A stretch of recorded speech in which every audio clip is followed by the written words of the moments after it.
Hello नमस्कार दोस्तों। मैं अमित गोस्वामी आप सभी का हमारे यूट्यूब चैनल पर स्वागत करता हूँ। बात करेंगे एसएससी सीएचएसएल का जो आपका एग्ज़ाम चल रहा है उसमें 3 जुलाई पहली शिफ्ट का जो आपका एग्ज़ाम समाप्त हुआ है उसमें पूछे गए प्रश्नों को लेकर। प्रश्न सभी आपके वही है जो पहली तारीख और दूसरी तारीख में जो प्रश्न पूछे गए थे उन्हीं टॉपिक से प्रश्न आज भी पूछे गए हैं और आने वाले 2 से 3 दिनों में आपका यही इन्हीं टॉपिक से प्रश्न पूछे जाएंगे। तो यदि आपका आने वाले दिनों में एग्ज़ाम है तो जो ये टॉपिक है इन टॉपिक को आपको अच्छे से रट करके जाना है। आपको मोस्टली प्रश्न आपको यहीं से मिल जाएंगे। हो सकता है आपको एक दो प्रश्न रिपीट भी हो जाए और जब आप रिव्यू लेते हैं तो साथ में जो एक्स्ट्रा फैक्ट आपको बता दिए जाते हैं तो वहाँ से भी प्रश्न आपके बनते हैं। 42वां संविधान संशोधन में कितने मूल कर्तव्य जोड़े गए? ये प्रश्न आपका कल भी आया था कि जो है संविधान संशोधन में मूल कर्तव्यों की संख्या कितनी है, ये इस तरह से प्रश्न था। तो यदि आपने ये प्रश्न ये रिव्यू लिया होता तो आपको पता होता कि जो मूल हमारा संविधान था उसमें 42वां संविधान संशोधन हुआ था 1976 में। तो उस समय उसमें 10 जो है स्वर्ण सिंह समिति के आधार पर मूल कर्तव्य जोड़े गए। आने वाले शिफ्ट में आपसे बिल्कुल पूछा जाएगा कि किस समिति के द्वारा ये जोड़े गए थे, तो स्वर्ण सिंह समिति है।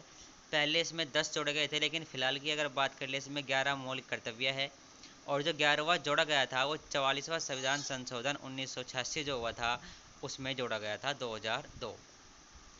यक्षगान किस राज्य का लोक नृत्य है? तो कर्नाटक। सिजदा प्रथा को किसने शुरू किया था?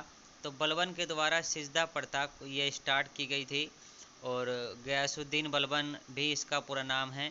और इसके साथ में इसने सिजदा के साथ साथ में इसने पैबोस नाम की एक प्रथा भी स्टार्ट की थी। सिजदा का मतलब है कि जो है उस समय जो ये शासक होते थे इनको झुक कर के प्रणाम करना या सजदा करना। और पैबोस का मतलब है कि जो ये सम्राट है या सुल्तान है इनके पैरों को चूमना। तो ये प्रथाएं बलबन के द्वारा स्टार्ट की गई थी। रक्त और लौह की नीति भी बलबन के द्वारा स्टार्ट की गई थी। 2011 की जनगणना हर शिफ्ट में किसी में 2 प्रश्न में पूछ लिए जाते हैं वरना एक तो फिक्स है ही। 2011 की जनगणना से पूछा गया था कि किस राज्य की जनसंख्या सबसे कम है, तो ये है सिक्किम राज्य की। उत्तर भारत के मैदान में पुरानी जलोढ़ मिट्टी को क्या कहा जाता है? ये भी रिपीटेड प्रश्न है। कल पूछा गया था कि जलोढ़ मिट्टी का प्रतिशत भारत में कितना है, तो 40% था। और जलोढ़ मिट्टी 2 तरह की होती है, एक तो बांगड़ और एक होती है खादर। प्रथम भारतीय महिला रेसलर जिसने कॉमनवेल्थ गेम में पदक जीता तो वो है रूपा उन्नीकृष्णन।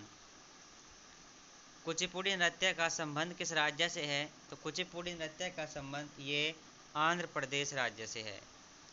1951 में एशिया खेल का आयोजन कहाँ किया गया था? तो कल भी प्रश्न पूछा गया था ये।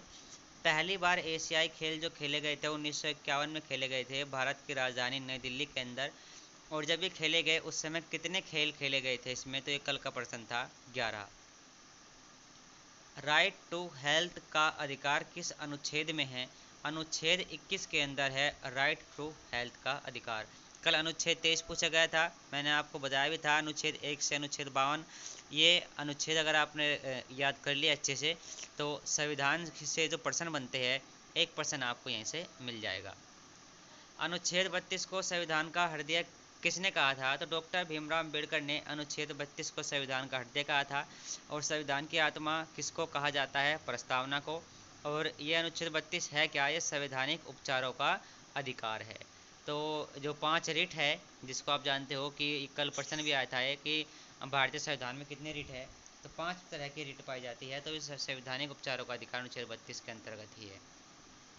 तो इस तरह ये जो प्रश्न मुझे मिल पाए तो मैंने आपके सामने रख दी है। बाकी अगर आप एग्ज़ाम दे करके आए हो तो और प्रश्नों को भी जो भी आपके याद आए आप कमेंट बॉक्स में कमेंट कर सकते हो।